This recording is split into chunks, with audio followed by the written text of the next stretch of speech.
इस देश को संभाल लेना, वरना 75 साल बाद कोई गंवार इसको धर्म के नाम पर बांट देगा।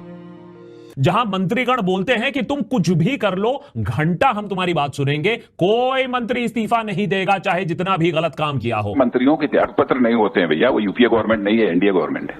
और फिर वो हार गया, जिसने सारी जिंदगी ये कहा हम तो गलत नहीं हो सकते, हम कभी गलत थे ही नहीं, जिसका अमेरिका के साथ यारी का दावा है, जिसके नजदीक हर गलती का जिम्मेदार मुसलमान है। हम बात कर रहे हैं मोदी की, जिसकी आजकल दिन का चैन और रात की नींदें हराम होती जा रही हैं। आज के व्लॉग में हम मोदी की बदलती सियासी जिंदगी का पोस्टमार्टम करेंगे, शुरू से आखिर तक।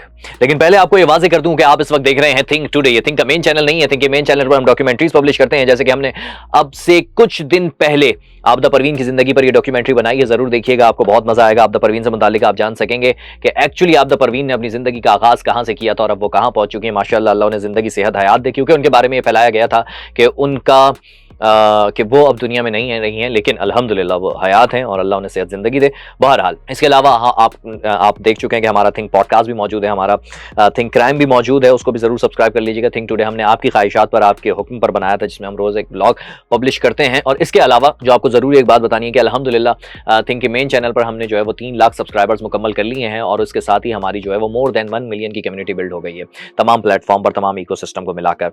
और थिंक का सफर, चूंकि ये एक विजन है, चूंकि हम एक वाई की तलाश में हैं, आपकी वाई की तलाश में। हमें हमारा वाई तो पता है कि लोगों की जिंदगियों में चेंज लाना है और कैसे लाना है, उसकी कोशिश भरपूर कर रहे हैं। फिलहाल हम बात कर रहे हैं मोदी की, जो कि इंडिया के लोगों की जिंदगी में बहुत बड़ा चेंज ला चुका है। लेकिन अब ऐसा लगता है कि मोदी की अपनी जिंदगी और इंडिया की हुकूमत चेंज होने जा रही है। हम बात कर रहे थे गुरूर में डूबी उस मोदी सरकार की, जो कहा करते थे कि हमारा कोई घंटा कुछ नहीं बिगाड़ सकता। लेकिन ऐसा क्या हो गया कि सरकार के चहीते एजुकेशन मिनिस्टर को रिजाइन करना पड़ गया। उसके अलावा मुज़ाकरात भी हुए, कवानीन भी बदलने पड़े, और तो और पेपर्स लीक, नीट का जो पेपर हुआ था उसमें मुलव्वस अफराद के खिलाफ कार्रवाई करने का भी कहा गया है। बहुत हैरानकुन बात है ये, क्योंकि हैरानकुन इसलिए क्योंकि वही मोदी हैं जिसकी हुकूमत ने किसानों का एहतजाज 1 साल तक खींचा था कि नहीं भाई, उनके जो है वो बात नहीं मानेंगे, जिसकी हुकूमत में अयोध्या बाबरी मस्जिद गिरा दी गई थी, यानी कि बीजेपी की गवर्नमेंट में। उस टाइम मोदी की हुकूमत गुजरात में थी, यानी कि मोदी गुजरात में बड़े एक्टिव थे। उस पर भी बल्कि आप कहेंगे तो उस पर एक मुकम्मल डॉक्यूमेंट्री बना देंगे कि अयोध्या में बाबरी मस्जिद एक्चुअली गिराई कैसी थी, उसमें मोदी का क्या किरदार था, क्योंकि बहुत कम लोग ये जानते हैं कि उसमें मोदी का क्या किरदार था।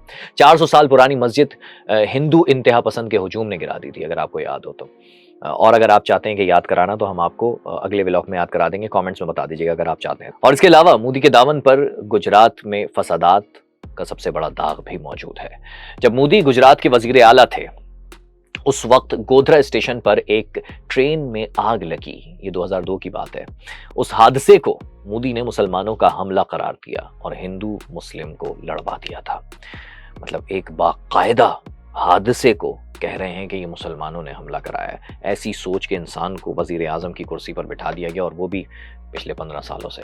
हजारों लोग मारे गए थे उसमें, जिनमें ज्यादातर मुसलमान ही थे, जिनके खून का इल्जाम भी मोदी पर ही है। लेकिन मोदी आज भी यही कहेगा कि अदालत ने उसे बरी कर दिया था। हजारों लोगों का खून करवा दिया, हजारों लोगों को लड़वाया, मुसलमानों का खून बहा, लेकिन फिर भी मोदी ने यही कहा कि मैंने कुछ नहीं किया, मैंने कुछ गलत नहीं किया। फिर जब कॉकरोच जनता पार्टी का प्रोटेस्ट शुरू हुआ था तो मोदी ने वही कहा था जो हमेशा कहते हैं कि भाई सब कुछ ठीक है, सिचुएशन अंडर कंट्रोल है, नीट के एग्जाम्स शफाफ तरीके से हुए हैं। तो फिर अब क्या हुआ? हमेशा खुद को सही कहने वाले मोदी इस बार गलत कैसे हो गए? वैसे रिजाइन आसानी से सामने नहीं आया, ये बात भी है, इसके भी अंदर एक कहानी है, आपको सुनाते हैं। क्योंकि जुम्मे तक इस बात के कोई आसार नहीं नजर आ रहे थे कि मोदी हुकूमत अपने एक सीनियर वजीर से रिजाइन लेने पर एग्री हो जाएगी, लेकिन सिर्फ 24 घंटों के अंदर सूरत हाल बदल गई। मुज़ाकरात में भारतीय वजीर सेहत जेपी नड्डा, वजीर जितेंद्र सिंह और सीजेपी के रहनुमा शरीक हुए थे। मुज़ाकरात नाकाम होने के बाद दोनों वज़रा ने वजीर दाखिला अमित शाह को सूरत हाल से आगाह किया। इसी दौरान मोदी सरकार ने अपनी तरफ से एक पत्ता खेला और नेशनल टेस्टिंग एजेंसी के 47 एहलकारों को टर्मिनेट कर दिया। ये सोचकर कि हो सकता है इस तरह बड़े ओहदों पर बैठे महफूज रह जाएं, यानी कि छोटी की कुर्बानी दे दो, उसको बल्ली का बकरा बना दो, बड़ों को बचा लो। लेकिन ऐसा कुछ नहीं हुआ। एहतजाज मजीद शिद्दत इख्तियार कर गया। बल्ली का बकरा एक्सेप्ट नहीं हुआ भाई। जिसके बाद कैबिनेट ने पेपर लीक होने के वाकयात के खिलाफ कवानीन मजीद सख्त करने का हुक्म दिया। अमेंडमेंट बिल की मंजूरी हुई। हुकूमत ने इम्तिहानी निजाम में इस्लाहात, सेक्रेटरी तालीम के तबादले और पेपर लीक के मुकद्दमात फौरी फैसलों के लिए खुसूसी अदालतें कायम करने का भी ऐलान किया। लेकिन एक भी हरबा काम नहीं आया कि चलें जी ये कर लेते हैं, अदालत में ये बना लेते हैं, कमीशन बना लेते हैं। ये सारी चीजें की गई लेकिन हरबा काम नहीं आया, क्योंकि एहतजाजी तुलबा यानी कि जेंजी अपने मौक़िफ़ पर कायम रहे। वो मोदी सरकार की चालों में नहीं आए। हिंदू खतरे में है, उनको इस चालों में नहीं आए।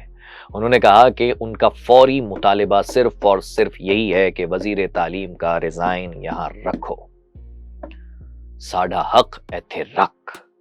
जब तक रिजाइन नहीं आएगा आप कुछ भी कर लो, हम नहीं मानने वाले।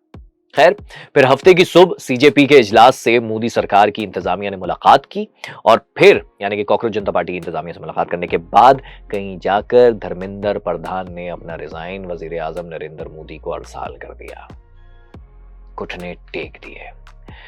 वैसे आपको बता दूं कि ऐसा बहुत कम हुआ है कि जब मोदी के वफादारों को रिजाइन देना पड़ा हो। ये बात जहन में रखिए, मोदी यूं ही मोदी नहीं बना है, ये इसका एक पूरा इकोसिस्टम है। ये जिस कुर्सी पर मैं बैठा हूं ना, इसके चारों पैर मेरे नहीं है। एक है सहयोगी पार्टी का, दूसरा है इन जात वालों का और तीसरा है उन लोगों का जिनके पैसों पर ये पार्टी चल रही है और चौथा है हमारे कार्यकर्ताओं का। अगर इनमें से एक पैर भी टूट गया तो ये कुर्सी गिर जाएगी। कुछ बसें जलती हैं तो जलने दो, दुकानें लुटती हैं तो लुटने दो। एग्जैक्ट मिसाल फिट होती है मेरे भाई मोदी की सियासत पर। जो कुछ होता रहे, हमारे बंदों को कोई कुछ ना करे। यह है भाई मोदी की सियासत। तो उसने अपने बंदों को मजबूत बनाया ना। लोगों को पता चलता है कि यार ये सिस्टम है, इस सिस्टम से टक्कर नहीं लेनी है।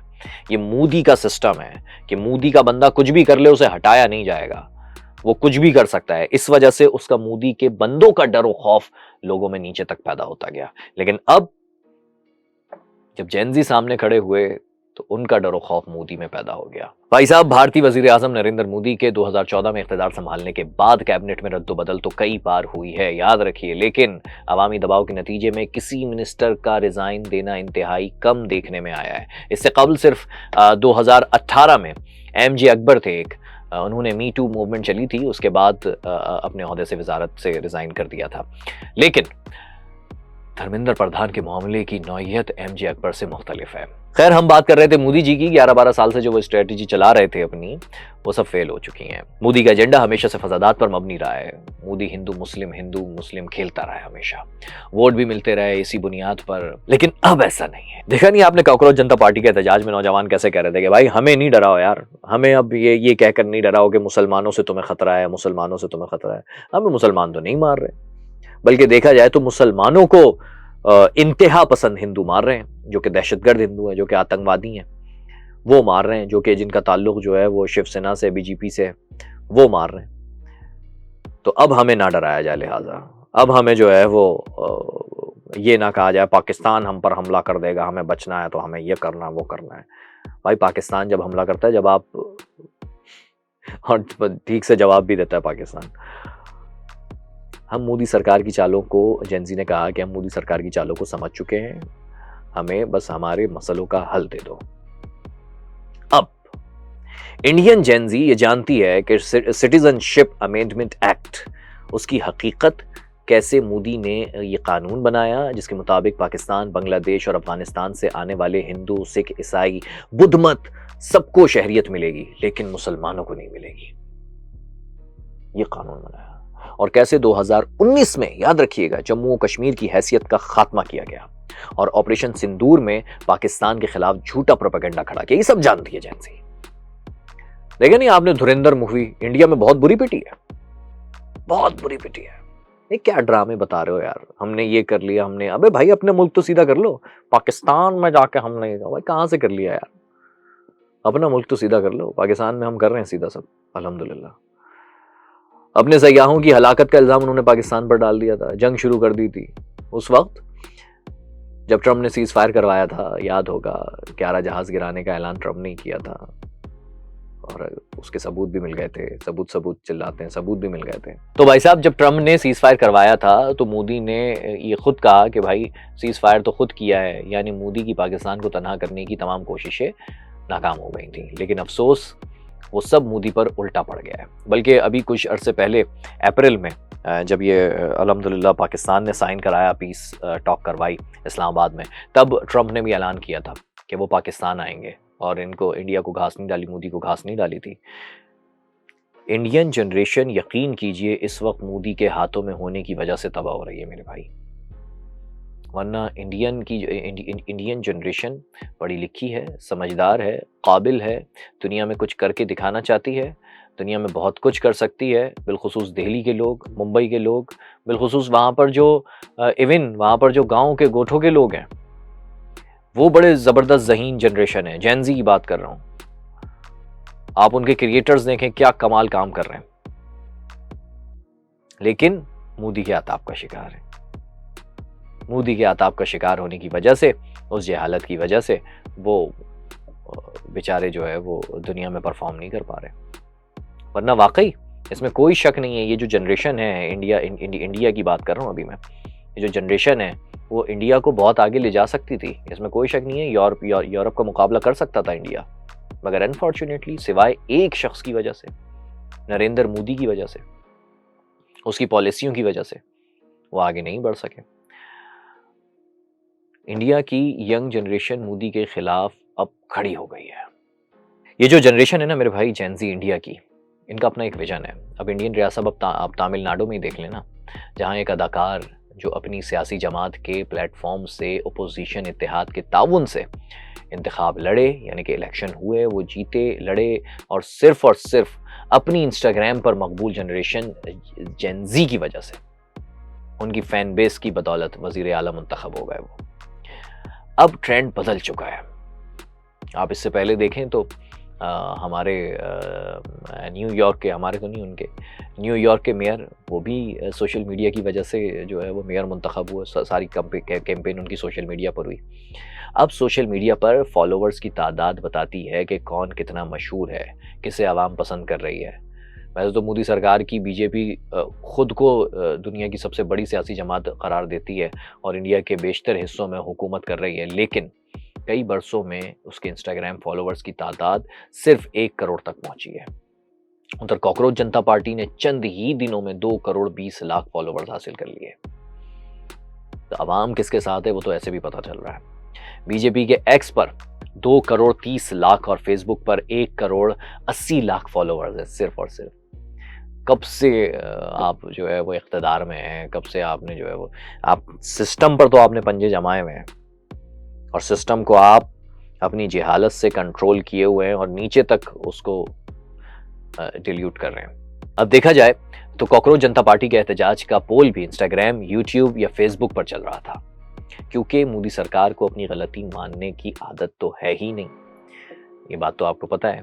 एहतजाज के शुरू के कई दिन मोदी सरकार का मौक़िफ़ यही रहा कि सब कुछ काबू में है, लेकिन दूसरी तरफ सोशल मीडिया पर हर घंटे एक नई वीडियो आ रही थी।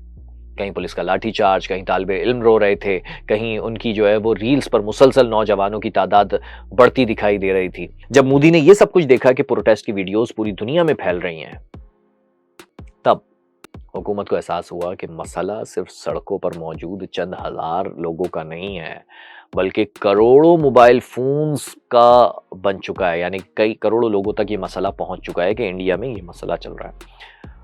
और सोशल मीडिया का तो एक उसूल है, आपको पता है, यहाँ खबर को दबाने की जितनी कोशिश करो तो वो और ज्यादा फैलती है। इसीलिए मोदी ने इस दौरान 47 दिन खामोशी की इख्तियार की, कोई बयान नहीं दिया। दिन गुजरते गए, लेकिन जब सूरत हाल काबू से बाहर हुई तो मजबूरन झुकना पड़ा। और झुकना तो पड़ना ही था ना भाई। सामने मुल्क का नौजवान खड़ा था। भारत की आबादी का तकरीबन 65% हिस्सा 35 साल से कम उम्र अफराद पर मुश्तमिल है और तकरीबन 40% आबादी 18 से 40 साल के दरमियान है।